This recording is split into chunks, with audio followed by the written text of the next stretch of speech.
Hey G-Fans, GojiFan93 here, and welcome back to day 16 of Godzilla thon 2014.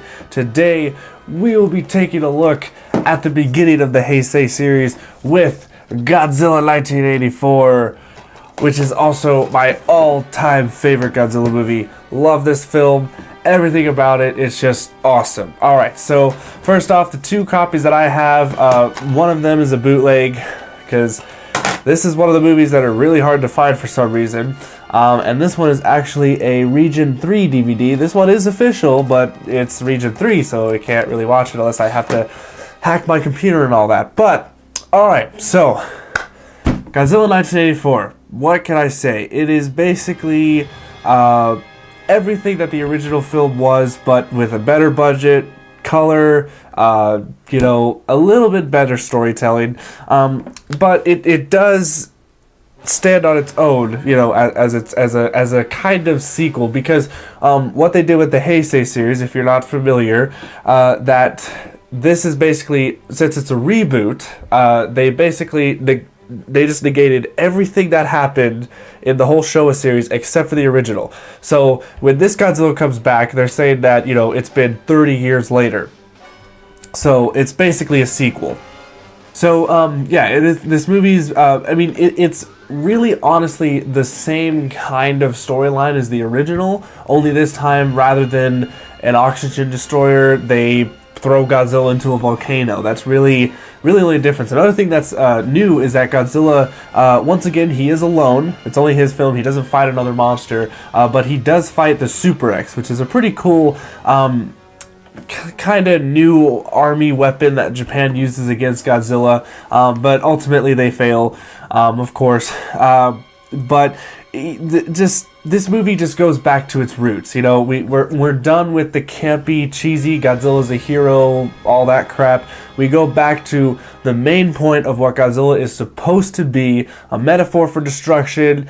He's basically just a force of nature.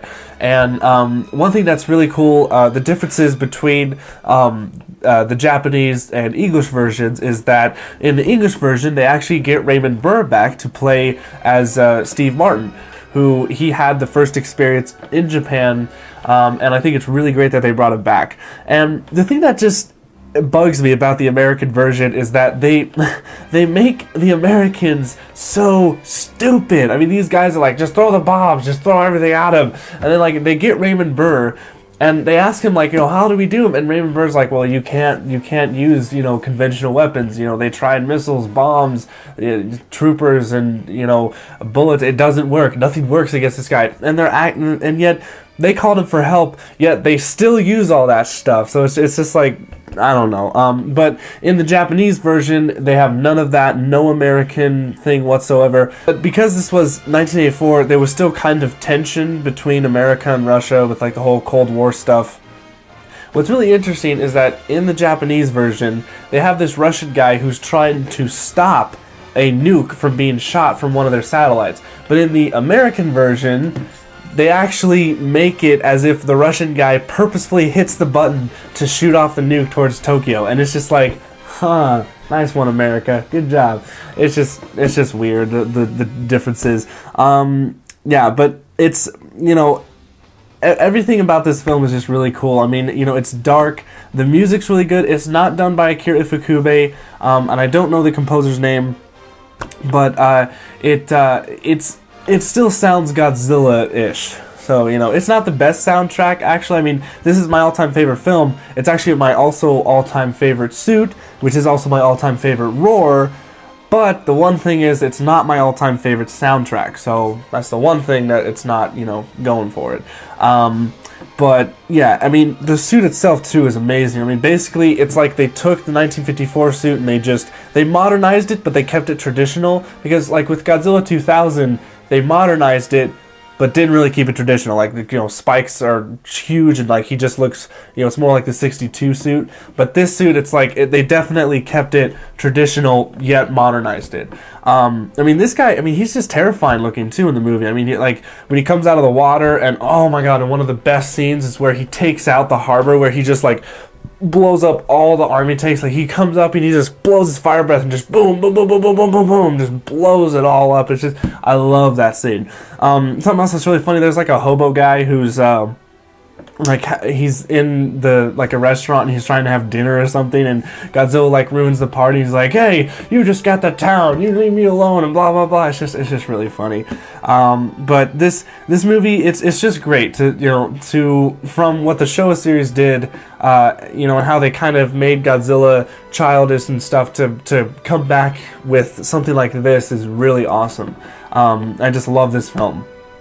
It's also very rewatchable, and what's cool is that the Godzilla attacks Tokyo pretty quickly into the film. I mean, there's like, the majority of the film takes place at the, basically, I guess I would say the second half of the film takes place with just Godzilla getting into Tokyo and destroying stuff. And what's something else that I noticed that was really funny about the movie is that everyone says, like, when the Prime Minister of Japan gets the Russian representative and an American representative, and they're discussing how they're going to take out Godzilla, they're both saying, we have to use nukes. Why didn't the Japanese people bring up the fact that the first Godzilla in 1954 was created by nukes? So why would we use nukes on something that was created by nukes? It just doesn't make any sense. But it's weird. They never brought that up. And I don't know, it's really weird. And another thing is they never brought up Dr. Serizawa using the oxygen destroyer on the other one. Like, when I was watching the American version, when the U.S. general came up to Steve Martin, he's like, well, how did they take him out in the first place? And then Steve Martin's like, well, they never found a body. And I'm like, well, but the bones, where are the bones, right? Or did the bones dissolve too? I don't know, but there's just a lot of weird things like that I noticed, but overall, it's just a really good movie. Yeah, it's just awesome. And also, something else I have to talk about is the 30-foot animatronic Robo Goji that they used. I mean, this thing was, I guess they used it for a lot of close-up shots, and I know that they did this kind of technique with the newer movies, but it wasn't a gigantic like robot like they used. It was just like a close-up torso.